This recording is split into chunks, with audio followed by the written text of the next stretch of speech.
Looking at our world from a theological perspective. This is the Theology Central Podcast, making theology central. Good morning, everyone. It is Tuesday, June the 25th, 2024. It is currently 9:29 a.m. Central Time, and I am coming to you live from the Theology Central studio, located right here in Abilene, Texas. Well, about 15, 20 minutes ago, maybe 30 minutes ago, I opened the door, the very creaky, old-looking door. I opened it. I walked down the creaky steps that are all dusty, and I walked down into the Theology Central archives, into the Theology Central vault. And I walked down and I started looking at all the shelves, blowing off the dust, moving the cobwebs, and I found my 1 gigabyte thumb drive from I don't even know what year. And I opened up the thumb drive, and guess what, ladies and gentlemen? I have found another message. This time I think it's 2017, maybe 2016. Who knows the year? I don't know exactly the year. I think this is the Sunday school hour that came before what we broadcasted yesterday on Revelation 12, right? So I think that was 2017.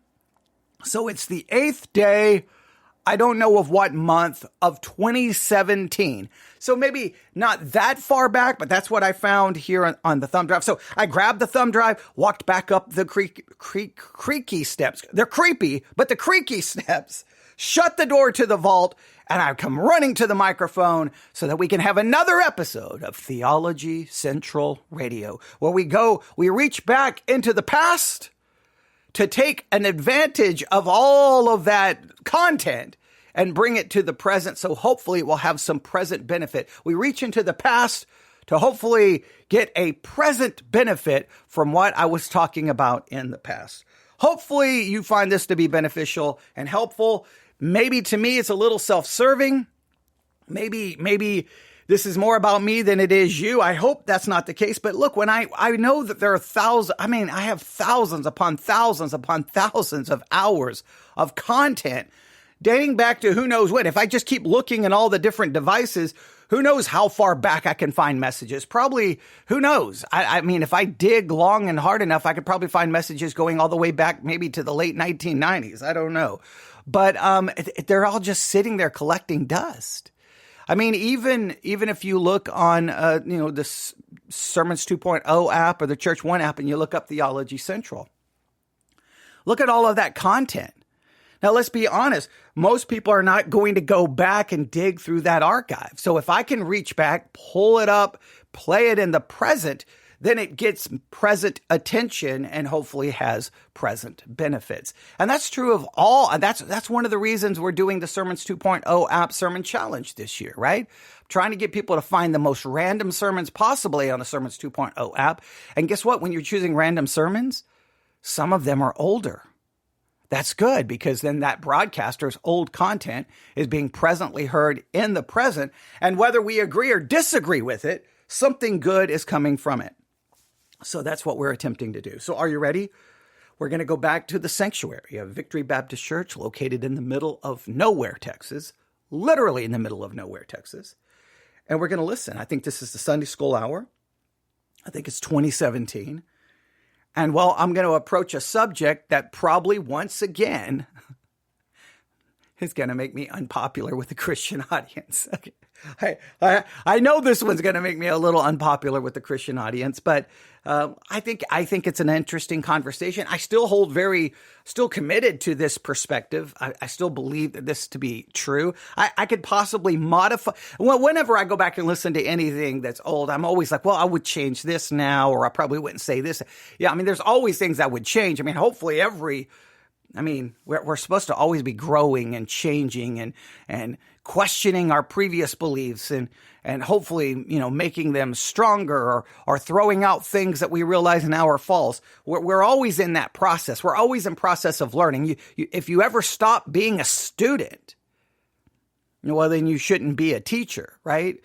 A teacher has to be someone who is in the continual process of learning, and those learning need to always be in the process of learning. We all need to be humble and constantly to be teachable, learning, so that we're always changing, correcting, modifying what we think and believe, because the one thing I know about all of us is we're very fallible.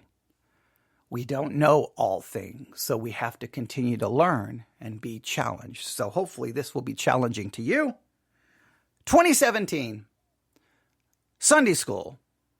This is what we were talking about. Here we go. All right, we will get started since it's already 10 after.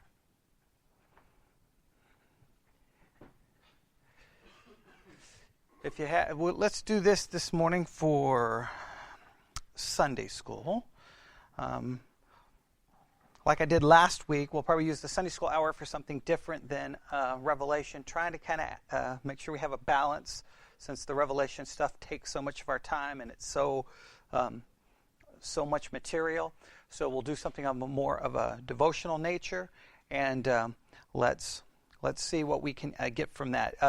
If you want to turn to Acts chapter 2, you're going to need that at some point. But Acts chapter 2. Acts chapter 2. And there's a very famous section in this chapter that gets a lot of attention and a lot of sermons. Now, yesterday, I recorded something on this, but then when I was done, I decided not to send it out. But the more I thought about it, then it began, next thing you know, I started taking notes, and it kind of developed into something far more than I originally thought, because that's what always happens. But in Acts chapter 2, let me see where the actual verse starts, or the passage.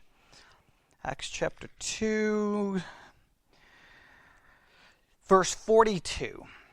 Acts chapter 2, verse 42. All right, now here we kind of have the birth of what we would refer to as the New Testament church, right? The day of Pentecost has occurred. Peter has preached. People have become saved. All kinds of important things take place. We have about 3,000 mentioned in verse 41 who received the word and was baptized, right? But then verse 42 is the verse that gets all of the attention, and many sermons and books have been written. And they would be referring to the leadership and all the people who've been saved, the 3,000, continued what? Steadfastly in the apostles' doctrine and fellowship and in breaking of bread and in prayers. Now, what gets all the attention is first the word steadfastly, and then secondly, those four areas.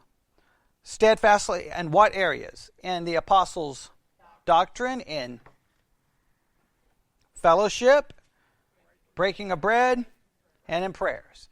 If you have looked at the Bible study guide, they do the exact same thing. They focus on steadfast, and this is how they do this. October the 5th, steadfast in the apostles' doctrine. October the 6th, steadfast in fellowship. October the 7th, steadfast in the breaking of bread. October 8th, steadfast in prayers. So that's what they want you to focus on. Well, you know, I have a tendency that I don't just go with what the directions say. I go against the directions. So when I picked up the Bible study guide and I said, steadfast, steadfast, steadfast, steadfast. Now that's an important topic, because as Christians we should remain steadfast in certain things despite what's happening in the world, despite what's happening in our life, despite good times, bad times, we should remain steadfast.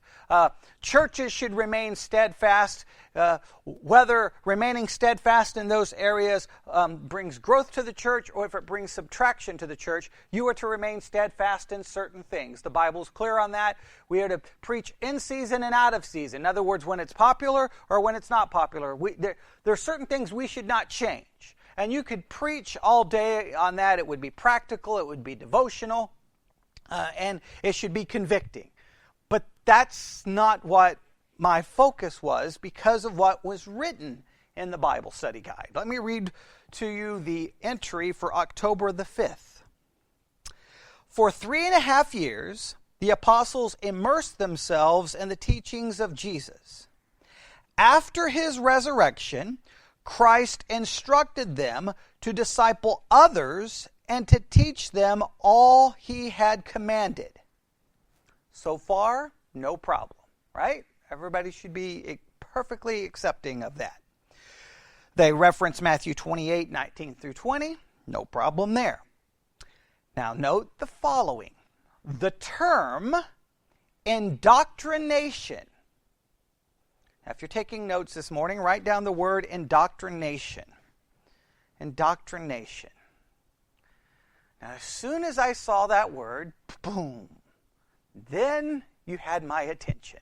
You did not have my attention so much with steadfast and the apostles' doctrine, because I've heard those sermons a million times. But they use the word indoctrination. That gets my attention. So immediately I wanted to know, what are they going to do with the term indoctrination?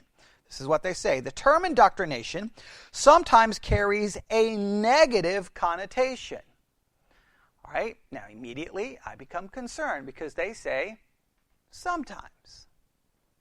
All right. In my mind, always. But all right, we'll see where they're going to go. Communist indoctrination, Muslim indoctrination, Jehovah's Witnesses indoctrination, and other kinds of evil brainwashing as people's minds are saturated with error. Yet, indoctrination by means of the truth of God is wonderful. The early church practiced apostolic indoctrination. Now, let's stop right there. All right? Immediately, I'm like, whoa.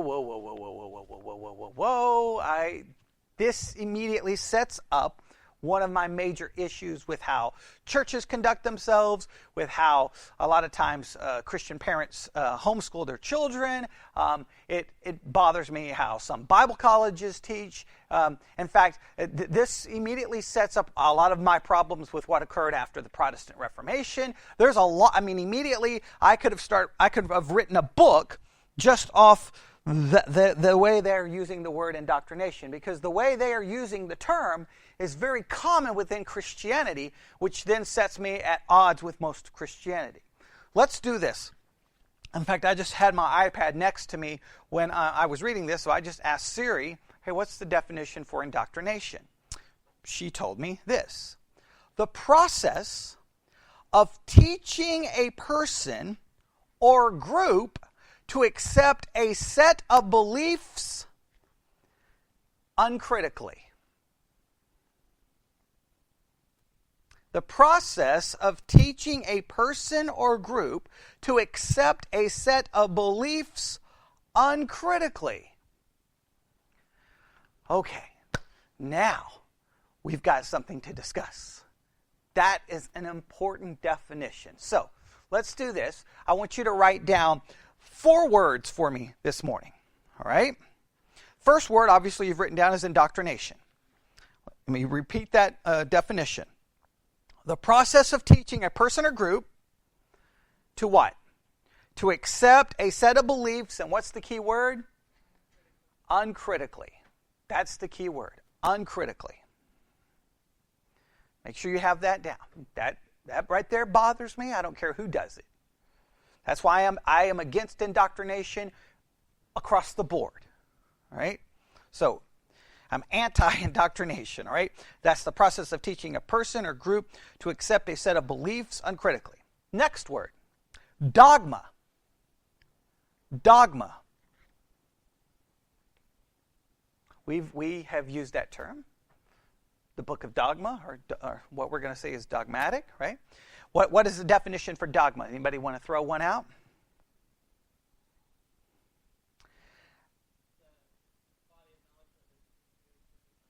Okay. Siri put it this way: a principle or set of principles laid down by an authority as incontrovertibly true. A principle or set of principles laid down by an authority as incontrovertibly true.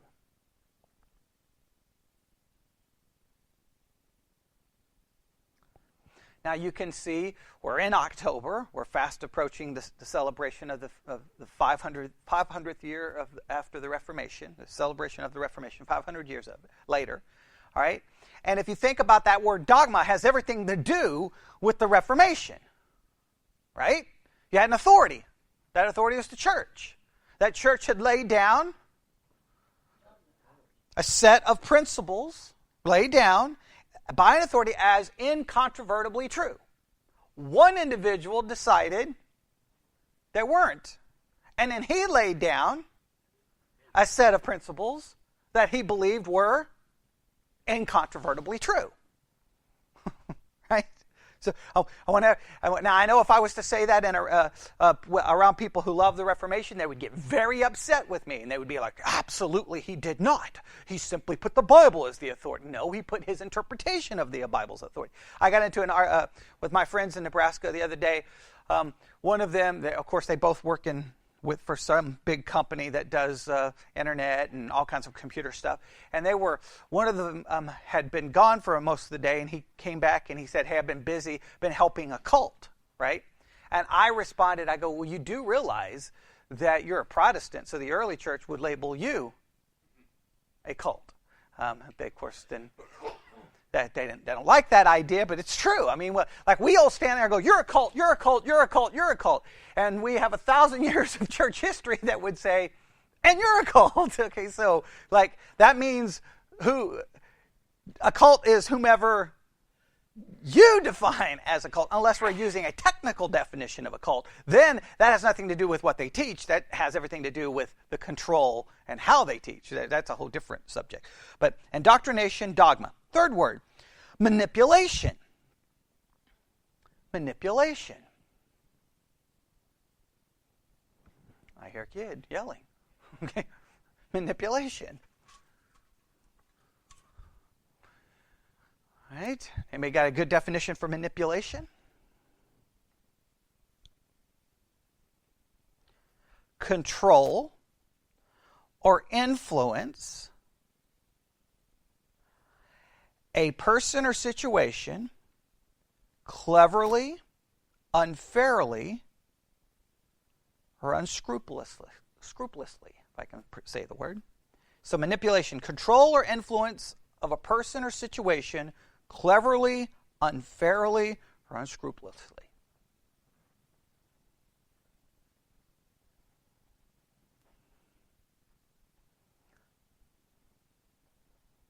So what's the idea there? You're trying to influence or control through the use of what? Tricks. Through maybe utilizing emotions, utilizing half-truths, utilizing an image, utilizing all kinds of things in order to kind of to control you or influence you, and you're not trying to do so with truth, you're trying to do so in a clever way. Another definition of manipulation, alter data or present statistics as to mislead. Alter data or present statistics to as mislead.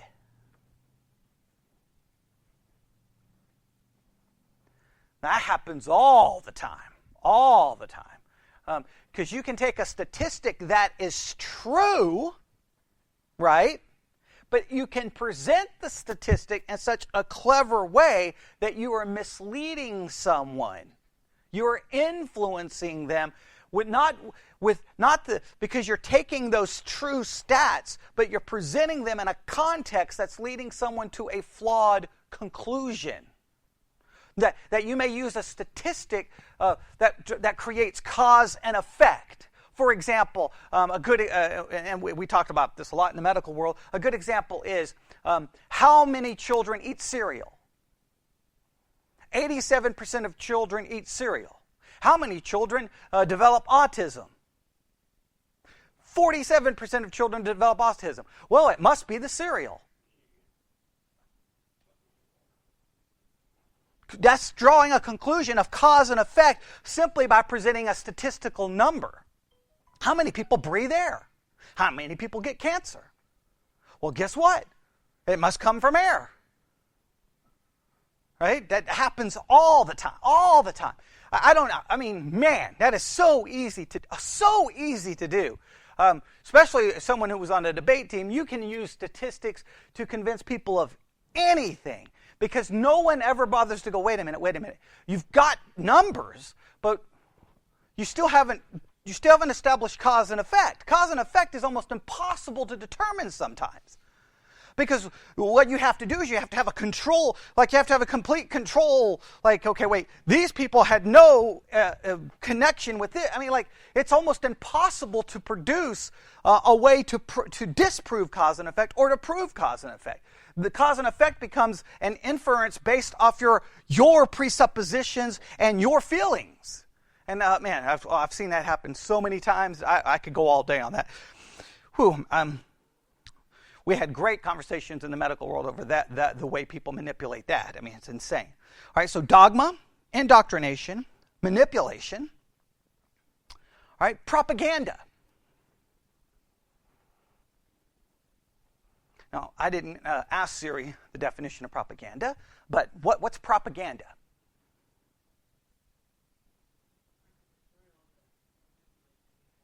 Yeah, printed material, could be movie, could be a song, but it's material in order to influence people to a specific idea or a way of thinking or to create a view. And it's typically material that does not what? That's not completely factual. It's utilizing manipulation. It's utilizing some of these ideas.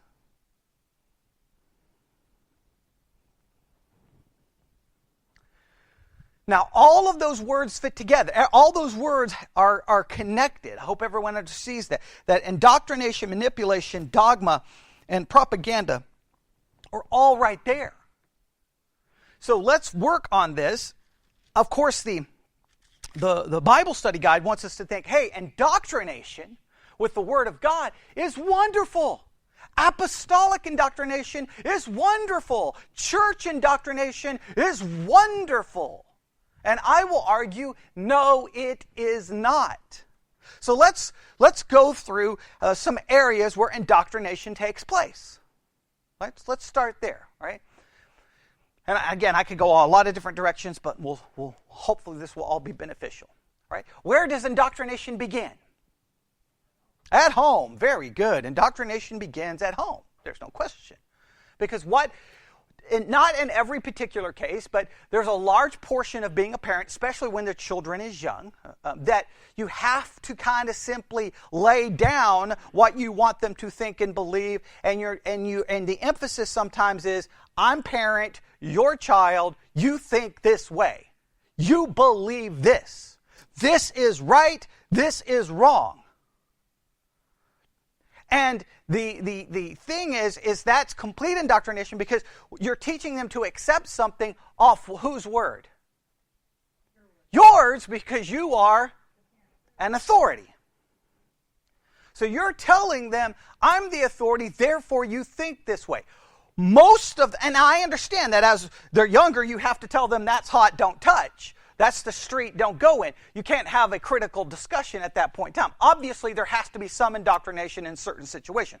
Hopefully no one would disagree with that. That would be really bad, okay? That would be a bad thing. Does everybody understand that? Like, there's certain things. But there comes a point, should be early on, that the parental style must change. It becomes less indoctrination, and it should become more what? Teaching critical thinking. My job is not to simply make you think like me. My job is to make you think. Do you see the distinction? My job is not to make you think like me. My job is to make you think. And that's why it's weird. Like, you'll find children who are raised with a certain They've been indoctrinated with a certain way of thinking, and even if they reject a large portion of their parents' morality, or a large portions of their parents' religion, or a large portion of their parents' their authority, they still walk away, and you hear them parrot the same ideas they heard at home. And you're like, you're simply repeating to me what you heard at home. That's not thinking. That's not thinking. And young people who ever have conversations with me, I can be very challenging to them. A good example, Emma, right now in school, she's having to deal with a lot of philosophy. So her and I were talking about a paper she was writing, and I challenged her that at some point Emma has to confront Emma, that Emma thinks, like not just getting the right answer, but thinking for herself. Now, that's sometimes parents don't like me to say that, because sometimes when they start thinking for themselves, that can lead to what? Yeah, that Emma's on the phone going, Mom's crazy. Okay, well, I can't help you there. I knew that. I mean, she thinks she's a pope. I mean, come on, we all know she's crazy. But, right, and sometimes that can make a parent nervous, right? That can make a parent, because they can, like, your positions are here, and all of a sudden, they're way over here. The issue is, we should not be afraid of that. That as a parent, we should encourage that if you're homeschooling, you get the ability to challenge them to think. You get the ability to teach them to think. Indoctrination, in fact, I would say homeschooling should be the antithesis of indoctrination. However, it is indoctrination, because, what are we going to do? We're getting our kids out of that evil public school, and now what we're going to do is get a curriculum that indoctrinates them on our way of thinking. No! You're replacing one system of indoctrination with another system of indoctrination. Indoctrination doesn't help. Do you know what happens when someone is fed indoctrination? They simply parrot the indoctrination. It's not that they maybe even have a firmly held belief. They're just like, this is what I'm supposed to think. And then the minute they're challenged, they come in contact with the real world, and they're like, I don't know what to do. A great example happened in my house in Nebraska. Stacy wanted to have all the teenagers over. I was like, that's probably a bad idea, because church kids and me, we don't get along very well. So all the kids came over. Well, the pastor's daughter walked in ready. I mean, she was ready for a fight. Man, the minute she walked through the door, she was ready to have a throwdown with me. Because everyone in the church knew that I pretty much disagree with every Christian on the face of the planet when it comes to music. I think Christians and music, I think Christianity causes a brain damage when it comes to music. I don't understand what happens, all right? So I'm always in disagreement with it. But I understood that if I was going to be in this church, there's about 900 music rules that the Nazis wanted me to follow, okay? So I tried my best to follow them. I tried sometimes. Sometimes not so well, but I tried. All right? Well, she, I guess, felt that was the issue of issues. That of all the issues in the world, she was showing up to save my soul from eternal damnation because of my view on music. So she came in ready for a fight. And she started in. And I told her, hey, little girl, you probably should back off, because if you continue, I'm going to systematically destroy you in front of everyone. She didn't back off. So I proceeded to use sarcasm, humiliation, every technique I could use, not in a very nice way, until she was in tears. And of course, everyone was laughing at her because her arguments were foolish, dumb, incoherent, illogical. But because what was she doing? Parroting the indoctrination that her parents had. And her father, who was the pastor whom I had massively arguments in private, okay, about this subject, she now was showing up. Well, I've already had all these arguments with your dad. Now why are you showing up? Like, you're in my house trying to show me up in front of people. This is going to go bad for you. Well, then she started crying. So then she gets on the phone. She calls her dad for help, right? And so the next thing you know, the next day, guess where I get called into? The pastor's office. And so I walked in, and before he even started, I'm like, no. You tell your kid, if you come to my house, show some respect, because that was uncalled for, and I'm not apologizing for anything. Your kid come back to my house and do that again, I'll do the exact same thing. And if one of my kids came into your house and do that, I would expect you to do that to them. Don't do that. but that she was simply parroting. She had not had any critical thinking on the subject, and so she could not deal with any arguments against it because all she'd been taught, this is the way to think. She was never taken by the hand and go, okay, here's this world called music. All right? Some people think about it this way. Some people think about it this way. Some people think about it this way. Let's approach each way of thinking and try to determine which one has merit and which one doesn't. And what basis are we going to judge it? Does that make sense? So it happens at the home, and sadly what takes place is we simply replace other indoctrination with our own indoctrination. We become the authority and we indoctrinate. And we want them step in line. Where's another place that occurs? School. Oh, absolutely. What does the public school system want? Conformity. Oh, yes, they do. They want you to come in. They want you to shut up. They want you to you have to color within the lines, right? Yeah. Like, okay. Oh, that's true. Oh, well, they don't have to think. Okay, yeah, they don't have to think. That's a different problem. Okay, you got to color in the lines. So here's what they do. They give you the information, right? Okay. You memorize said information, right? And then you what? Throw it up on the paper. That's it. They simply feed you, and then you throw it back up. You eat it, and then you throw it up. And now, if you throw up all the parts in the right spot, okay, not to be too graphic, but you get the idea, then you get an A, and you're valedictorian. Now, that is good that you can memorize those facts and you can put them on paper. That is impressive. Okay, and in no point would I ever say it's not. That takes a lot of work to memorize it, to write it down, to get all the information back out in the right way. Not everyone can accomplish. Not everyone can be valedictorian. Right? That is a certain level of intelligence that a lot of people can't. However, what is it not? That doesn't equate to thinking. That is related to a different aspect. That I've said it so many times. I knew lots of valedictorians and salutatorians who I would be like, what is wrong with your brain? Like, you know the facts, but you don't know anything. Like, you don't know what to do with them. Think. The public school system is conformity, conformity, conformity. Just we're not going to discuss the reasons why. And then, of course, and part of the problem that occurs is because of parents. If the teacher comes and tries to, okay, I want the kids to read this book. Oh, then the parents are like, no, can't read that book. It's got stuff in it that I don't want my kid to see. Oh, that challenges and then they want to ban and that's how come the public school system has had books that are banned that you can't read and you can't put in the library. And I'm like, give me a break. Are we in Nazi Germany or America?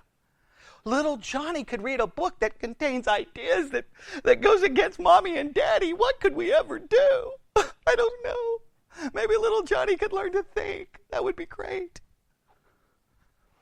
That's like our kids, for science, we didn't shove Christian curriculum. I gave them worldly curriculum.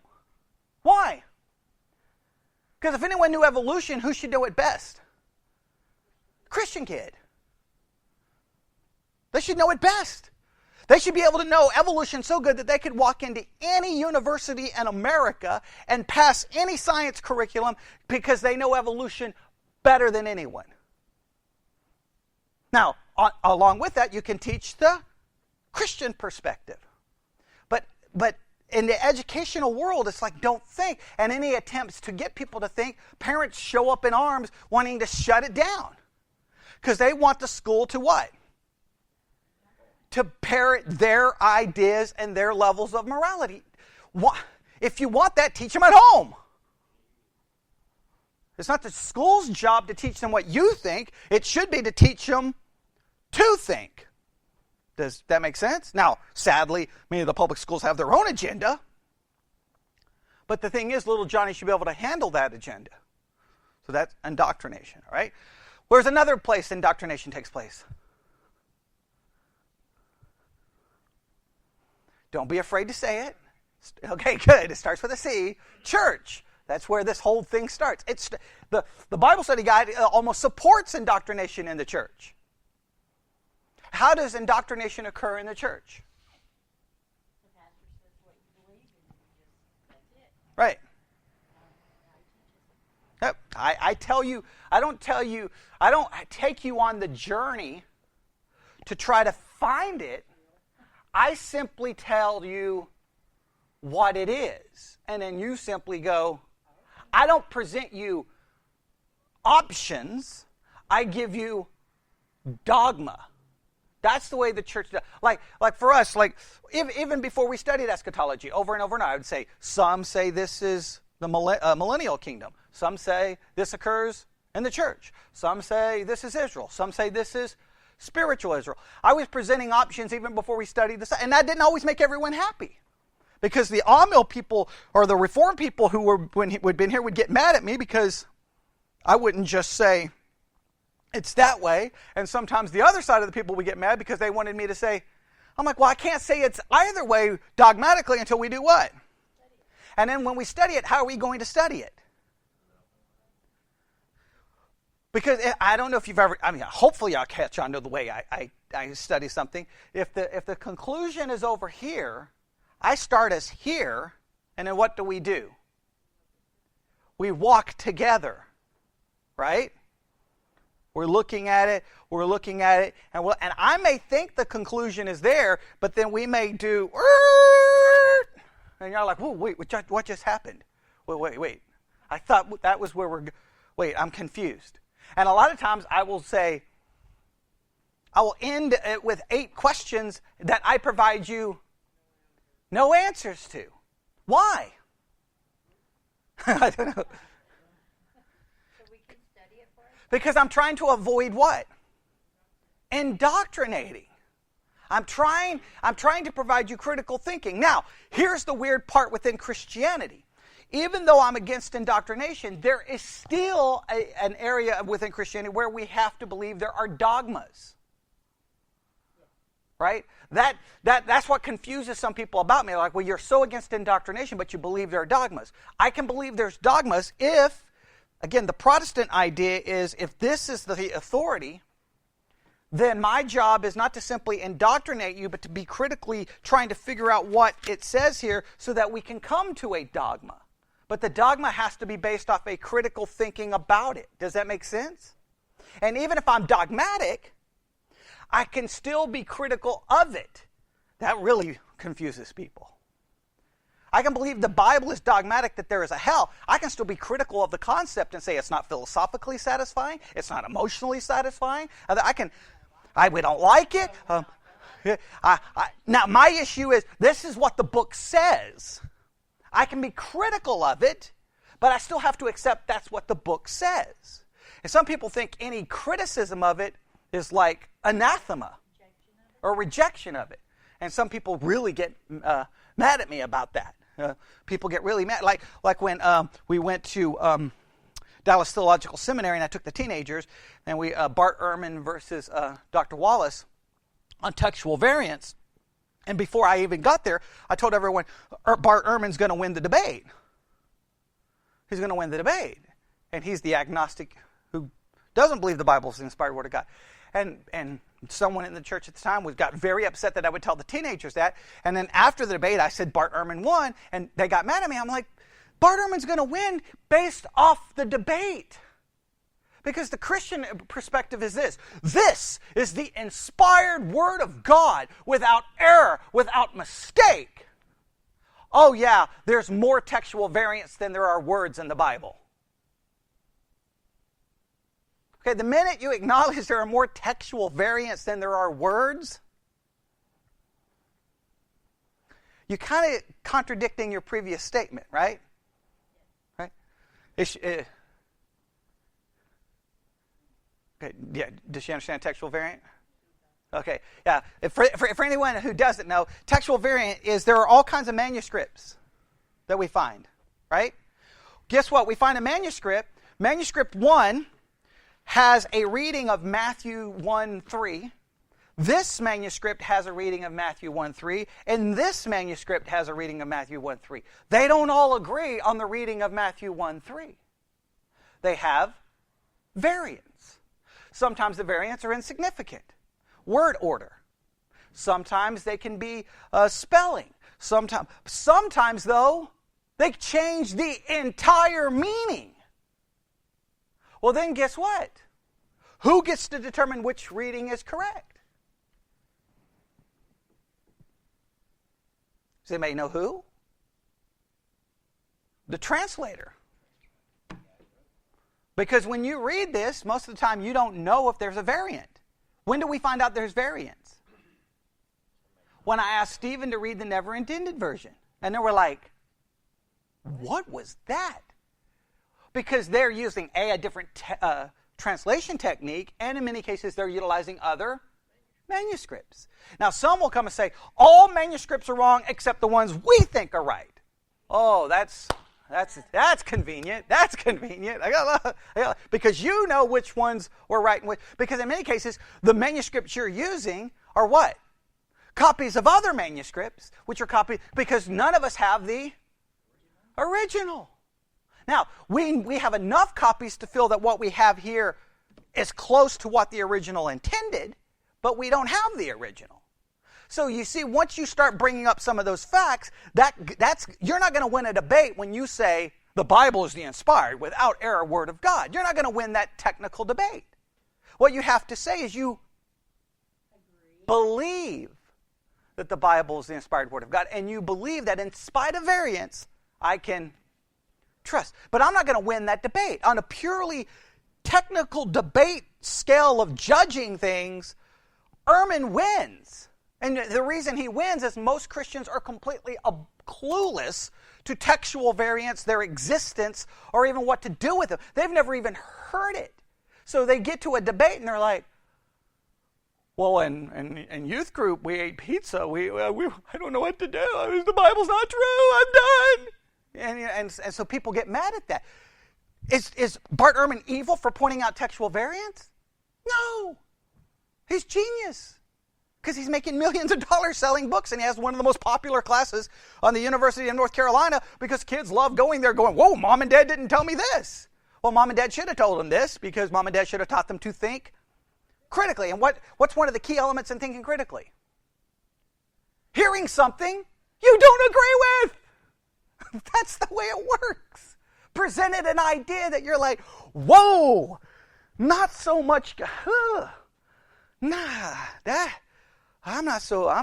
that makes me uncomfortable. Christianity doesn't want that. I get two examples of how Christianity doesn't work that. I taught at a Christian high school, right? So I thought it'd be a good opportunity because all of the kids in the class were already this, so I thought, why not bring the book that will help them understand what they are? I brought the Satanic Bible, right? Because I wanted to go through the 9 points of a Satanist because I was teaching a bunch of Satanists, right? So I wanted them to understand what they were, right? That they were self-worshiping little narcissists, okay? That I wanted them to know that that's what they were, self-indulgent narcissists who worship themselves, and I hated all of them, okay? No, but that's what I wanted them to understand. Guess what happened? The next day, I was called back to the school. Guess who was waiting for me in the office? Parents. Guess what I was never allowed to do? Bring any material into the classroom that does not agree with the school. I'm like, oh. And so what my response was, because I didn't need the job because I was in the military, I'm like, oh, so what you really want is all your kids to remain stupid. Gotcha. Glad the school has such a high standard of academic freedom that we just want the kids to be stupid. Another example, I was preaching a sermon on the doctrine of the Trinity. Guess what I brought to the pulpit? The Book of Mormon. Guess what happened after the sermon?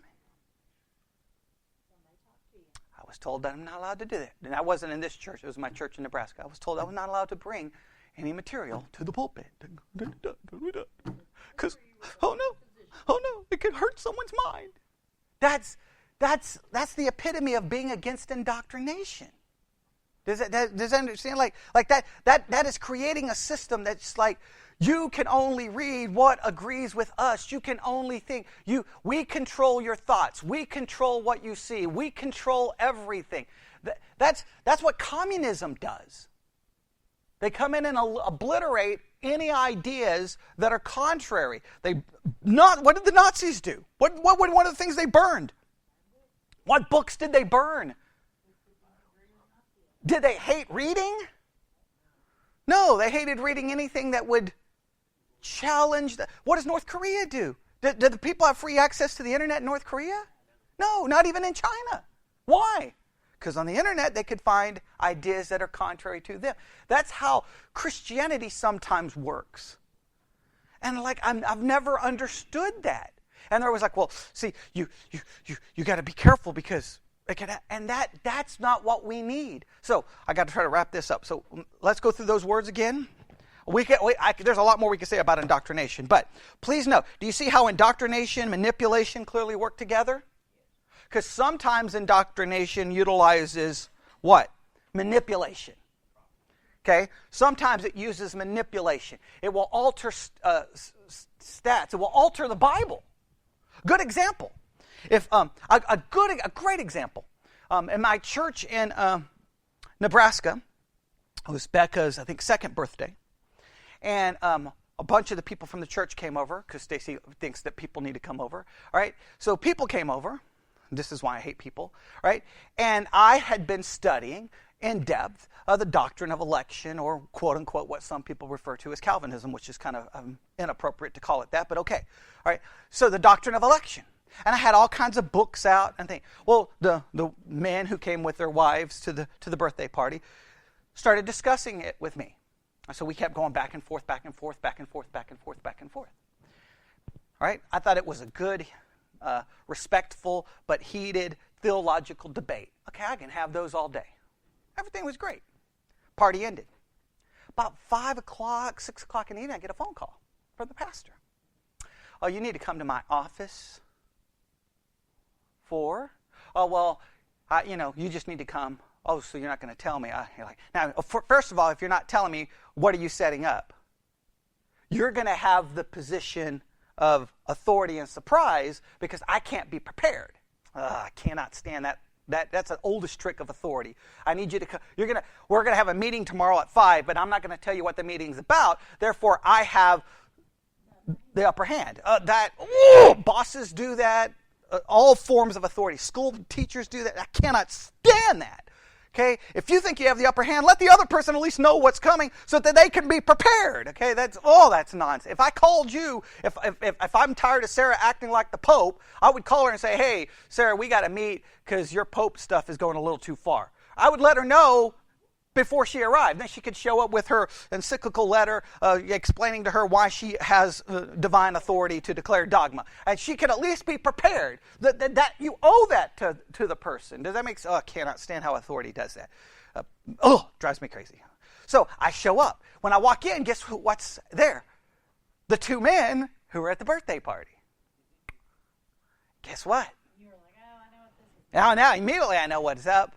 I'm getting ready to be kicked out of the church because I'm a Calvinist.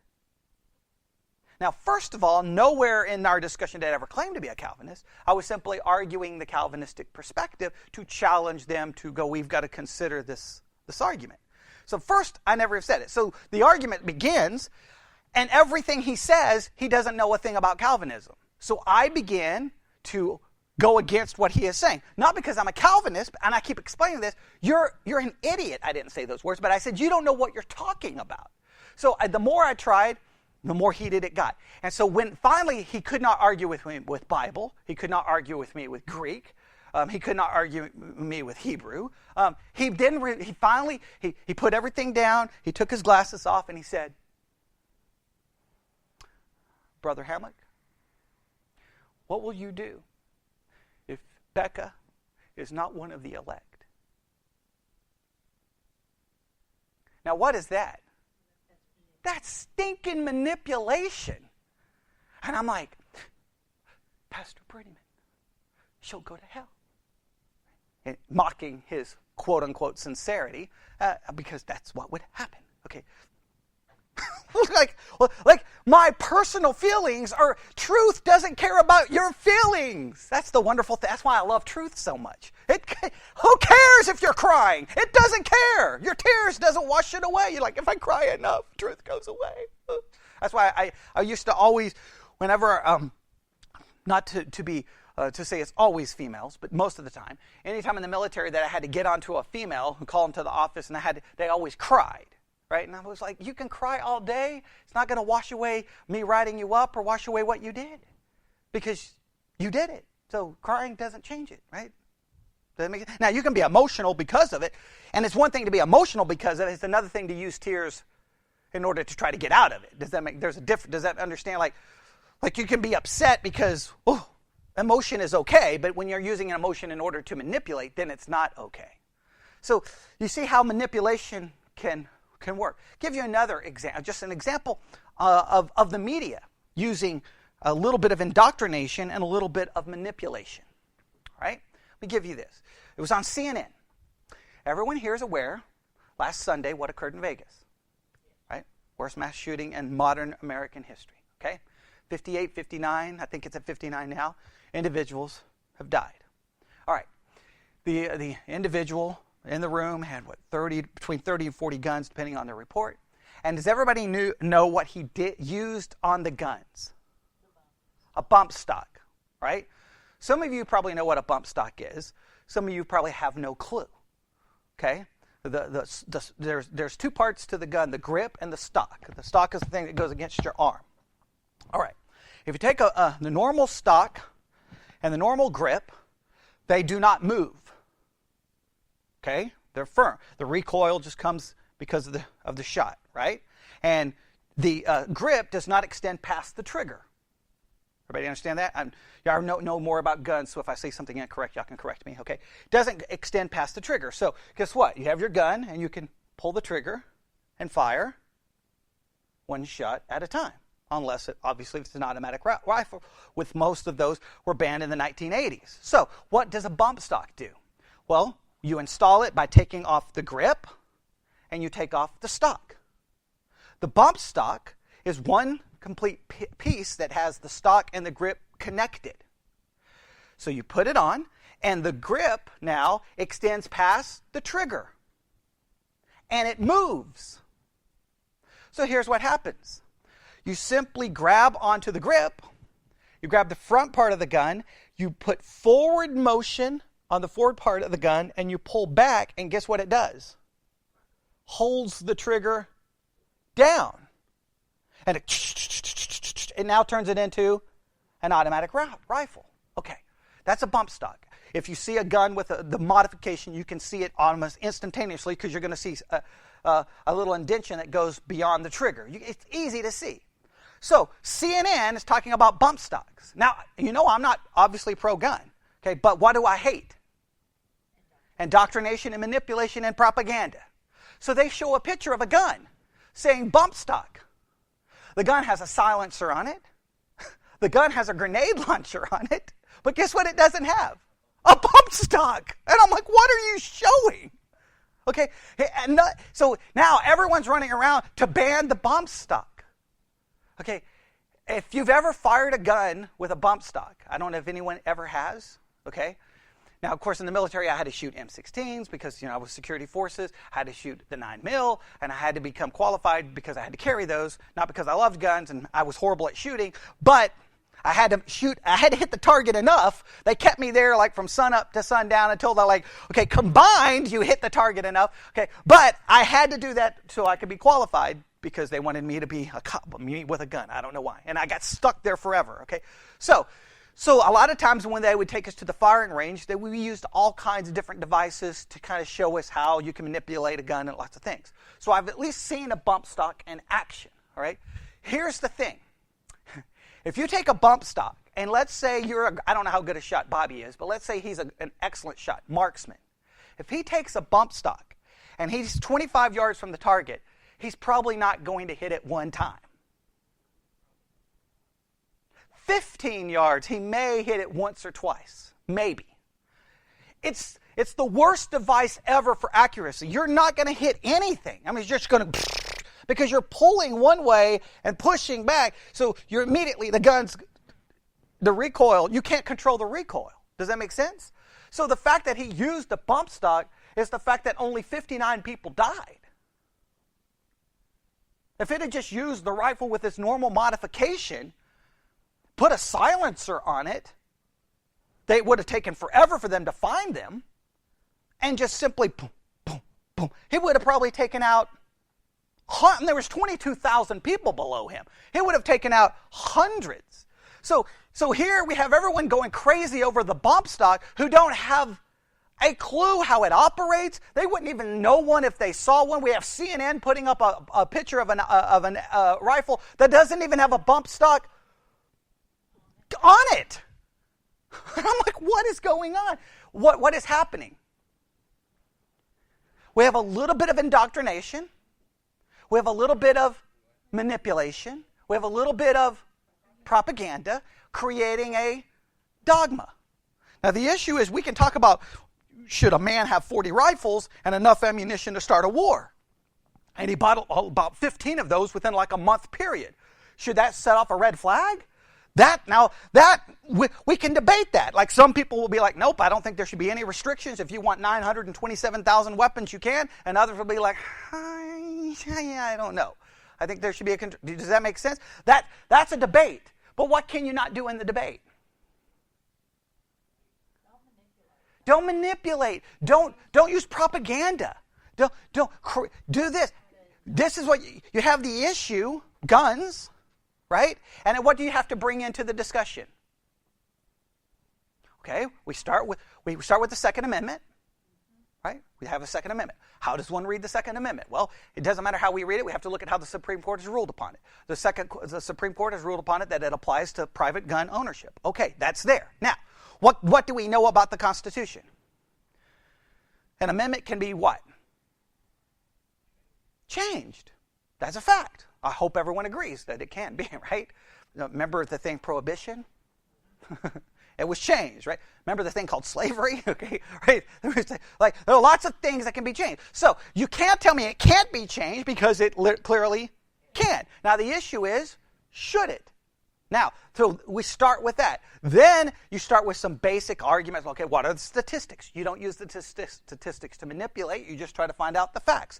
Then you start discussing it. And you discuss what will help, what will not help. And if it does help, it's not going to help right now because we have more guns in the United States of America than any industrialized nation in the stinking world. So even if you pass 20 laws right now, you're not going to get rid of all the guns. It would only begin to impact this country 20 or 30 years down the road. It's not going to do anything now because guns are everywhere.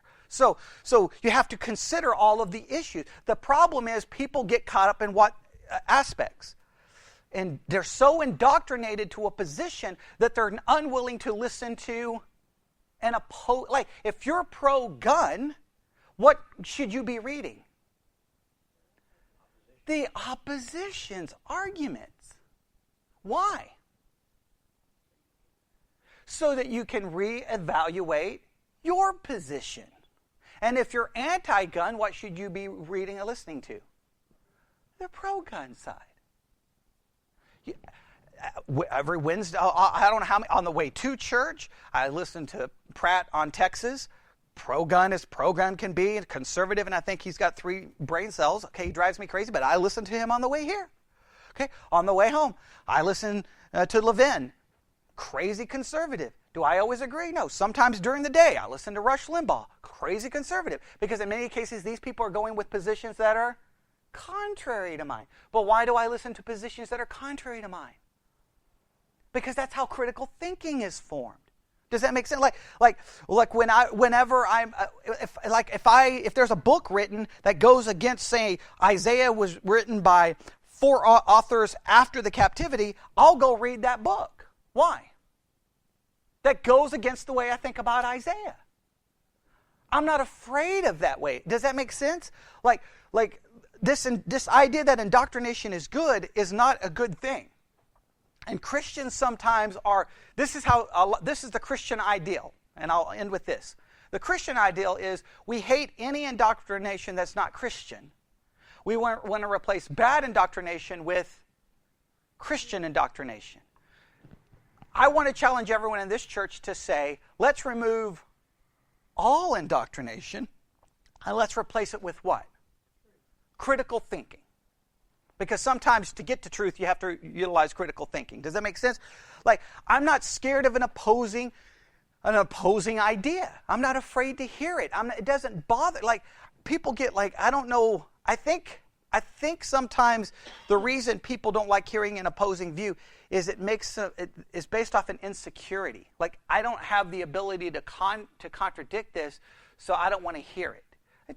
Like, I don't get emotionally invested. Like, oh, Friday night, Marilyn Manson released a new album. And I listened to it Friday at 1 o'clock in the morning because I went through like every new album. That's what I do every Friday night. And I'm like, whoo, man, me and Marilyn need to talk. He's got some problem. I mean, that's some messed up stuff in the new album. I'm like, whoa, dude, okay, calm down, okay? Like, we got some issues. Do I agree with what he says? Absolutely not. I mean, it's cray. But guess what? A lot of people will listen to it. A lot of people know. So I know what's going on, and I can engage in a discussion about it, and because I like to keep up. So hearing something that goes against you is not the thing that should make you nervous. What should make you nervous is your lack of ability to engage it. So don't shut it down. Don't burn it down. Don't censor it. Engage it. And if you engage it, that's fine. And if you think about it in a roundabout way, in the book of Acts, they kind of set up a Christian, it's used as the Christian formula. Do you remember what they do in the book of Acts? Does anybody remember? They burn books. Does everybody remember that? Did they do that voluntarily? They did voluntarily, but they still burn. Right. Now, there's... Also part of the worship. Yeah. Now, what they were burning is stuff that represented their old way of life. But it has been now utilized by Christians to burn records, to burn books, and they use the book of Acts as justification. Yeah, if you want to burn something you used to own to show a departure from the old way of life, I guess that's okay. I would rather keep it and then utilize it for what purpose? Instruction, teaching, to be able to say, hey, back when I was a pagan, this was my favorite book. So guess what we're going to do tonight? Let's go through it. Right? And everybody's like, oh, no, let's not. Right? And because we're going to hear ideas, and you're going to be like when we did the allegorical commentary, that wasn't what I wanted to do, but what did it give you insight into? Now, you walked away more against it than you were before, but it was now you're more against it based off what? Knowledge, not based off me telling you it's wrong. You see the difference? All right, so I think especially with everything going on in our world, if it's North Korea, if it's global warming, if it's healthcare, there's so many major issues facing our country. Tax reform. The issue is, think critically. Don't allow indoctrination, manipulation, propaganda to create a false dogma. If you want to be dogmatic, before you can be dogmatic, you have to do what? Remove all indoctrination, remove all manipulation, remove all propaganda, find facts, think critically through the facts until you come to a knowledgeable, factual conclusion. Does that make sense? And is that not what I try to teach y'all to do every time we deal with the Bible? Do we conclude dogmas? Yes, sometimes. But how did we conclude those dogmas? And I try to get rid of all the indoctrination, manipulation, and propaganda. If you do that with every aspect of your life, you'll be someone who can engage the world that would be helpful, not continue to conform to the ideas that are already hurting our nation. So I'll stop there. I went a little long, but we didn't start till 10 after, and so we ended at 10 after. So I still got my hour in, no matter what. Okay, so all right, let's pray.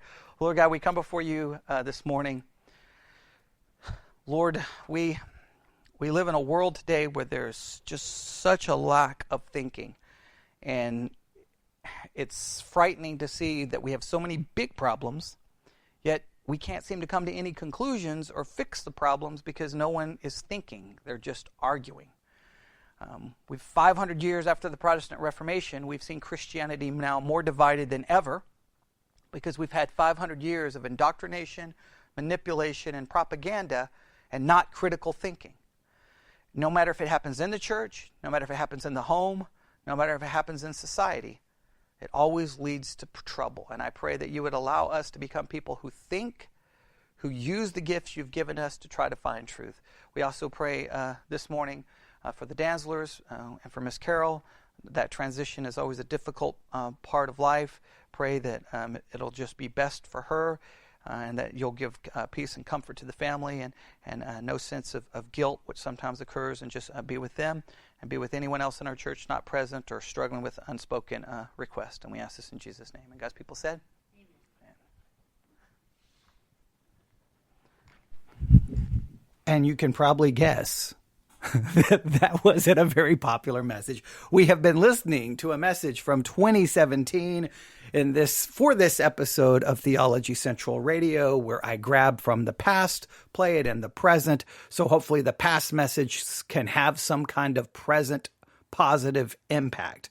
We talked about Christian indoctrination, Christian manipulation, Christian propaganda, and Christian dogma. And I basically criticized all of that to try to put forth a concept of Christian critical thinking, right? Questioning, challenging, really, trying to work through things, which is what I attempt to do on this podcast every single time I turn on the microphone. But even recently, some of the criticism that I have received is because I try to do that very thing. We don't need a program asking questions. We don't, because you have a list of things you think I'm supposed to teach, and you have a list, and you have the rules and exactly the way I'm supposed to teach it. So I'm supposed to teach it a specific way according to your specific dogma. Well, no, I'm going to challenge and question and try to get people to critically think about everything. And that's what we attempt to do. Right now, we are working on Joshua 1:8. We are being very critical to the majority interpretation of Joshua 1:8. But I'm doing so based off questioning it, challenging it, putting forth a counter argument, trying to bring forth historical context, the language.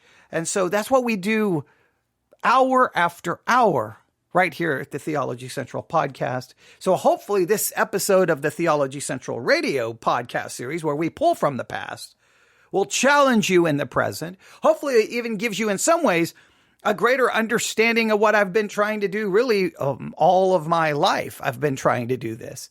I know it's not popular. I know I will always be in the minority, but I hope that it will be somewhat challenging to you. If you have any questions about my approach and my thinking, you can email me at newsif, that's newsif, all run together, news, the letter if, at yahoo.com. That's newsif at yahoo.com. Thank you for listening to this episode of Theology Central Radio. Have a wonderful day. And hopefully what you've just heard will lead to some very interesting conversations today. And I hope that they prove to be beneficial. Everyone have a great day. God bless.